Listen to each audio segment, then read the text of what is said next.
this one shoots thicker water out. I don't know if that's even makes sense. What's going on, everybody? Welcome to Always Occupied Home and Product Reviews. Today I am going over a subscriber's comment. I can't find it, but I don't know. Maybe he might have emailed me. I might have deleted by accident, but I'm looking through the comments. So somebody asked me how to hook it up, how to hook one sprinkler up to another sprinkler. So I'm gonna show you on this episode right here. Stay tuned. Okay, so I just did a review on this Melnor sprinkler right here, right? So this hose is going straight from my spigot. My spigot is coming straight to here, all right? My other hose, extra hose, is going from here. You hook it up on the other side of the sprinkler system, and you can direct it to wherever you want. All right, and y'all remember our baby right here, the Melnor.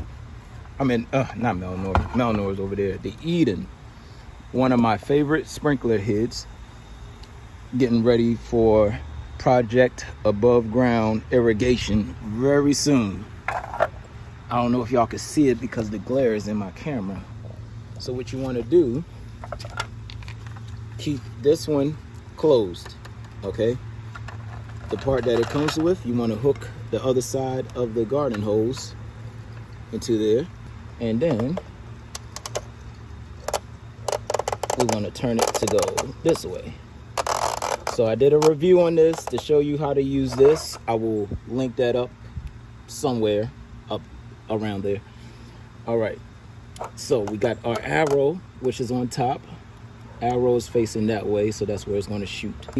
Let's put it on large right now. Let's make sure we don't go to the neighbor's house. All right, so what you do is you hook that sprinkler over there is hooked up to this sprinkler. All right, now when you do this, before, give you a warning that you reduce your pressure when you go from one to the other, okay? Reason being is because from the pressure, if it was just one sprinkler, all the pressure would just go to one sprinkler and shoot further. Now that you're using multiple sprinklers, it's going to have a little bit less distance.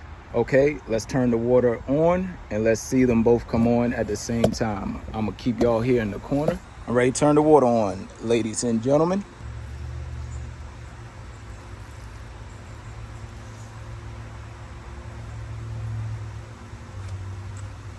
That's how you use two sprinklers in one. Now remember before, if you look at the review of this video for this sprinkler, it was hitting the fence.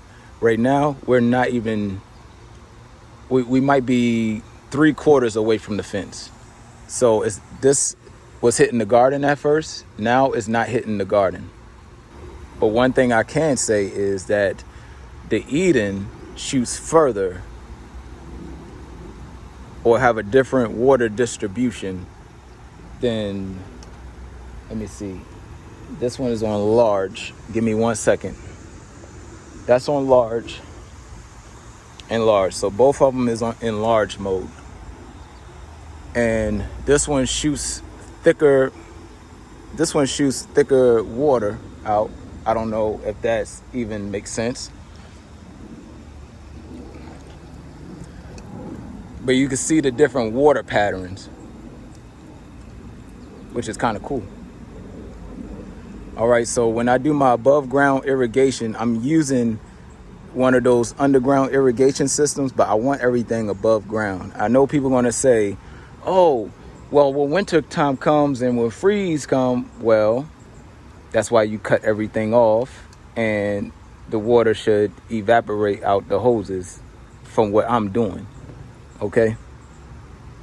So if y'all stick with this channel, y'all going to see by next spring if I damaged the above ground hoses or not.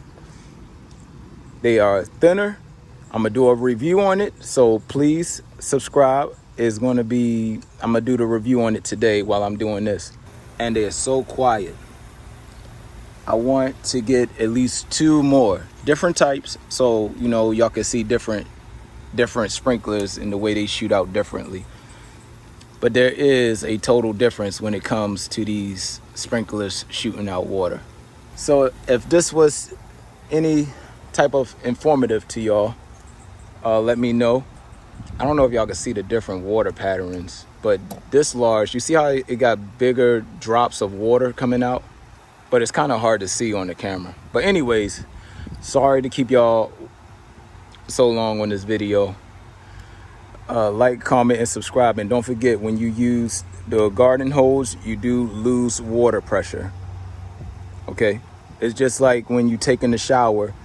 You know, you want to take a shower, your kids want to take a shower, and somebody else want to take a shower all at the same time. You lose water pressure in the house. All right? Like, comment, and subscribe to Always Occupied.